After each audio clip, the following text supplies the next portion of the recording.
Baik.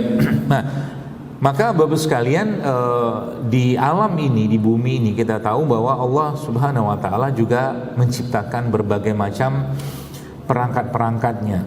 Ya, perangkat itu berupa panas, ya, perangkat dalam tanda kutip tentunya. Tentaranya Allah, entah itu panas, entah itu dingin, entah itu kering, entah itu lembab, entah itu dingin seterusnya. Maka itu dijadikan Allah Subhanahu wa taala cara untuk mendidik kita, ya. Mendidik kita supaya apa? Supaya kita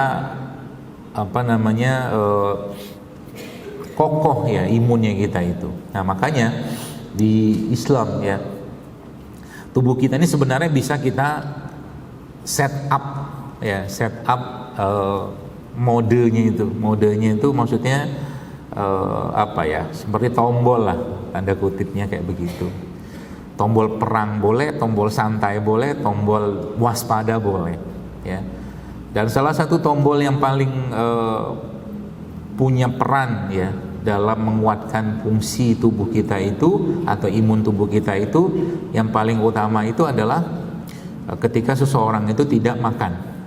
Jadi puasa itu sebenarnya, ya, kalau kita sedikit ngomong tentang puasa, ya, maka puasa itu seperti defensive mode, ya, mode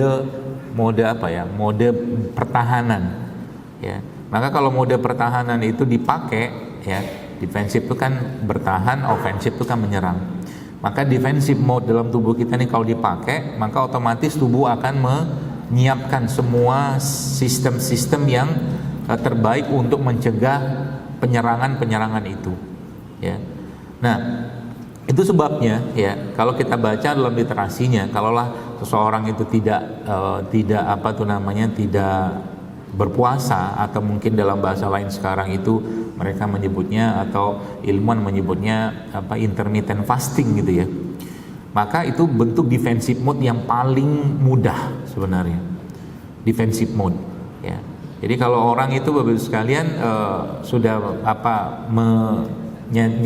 menyetel katakanlah tubuhnya itu pada kondisi bertahan itu, maka semua sistem itu pasti akan dikeluarkan yang terbaik. Salah satunya itu. Itu sebabnya secara penelitian juga bahwa puasa katakanlah salah satu bentuk peningkatan imunitas yang paling mudah sebenarnya.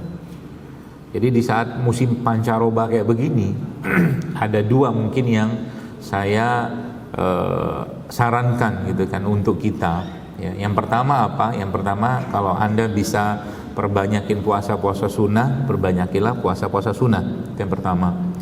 Lalu yang kedua apa? Kalau seandainya katakanlah nggak mau puasa atau belum mau puasa, maka batasin makan Anda, batasin makan kita, sehingga ada waktu tubuh kita itu tidak lebih lama kondisi perut atau lambung itu kosong.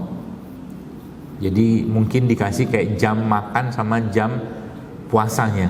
Itu defensive mode, ya. Nah, itu yang kedua, ya. Yang ketiga adalah perhatikan makanan-makanan yang kita makan itu, sehingga tubuh kita itu sebenarnya bisa kembali ke keseimbangan yang sejati gitu kan. Jadi gini, Allah Subhanahu wa taala Bapak Ibu sekalian sebenarnya sudah menciptakan alam semesta ini, ya, dan kita juga tentunya dalam kondisi yang seimbang. Maka keseimbangan ini jangan dirusak sebenarnya.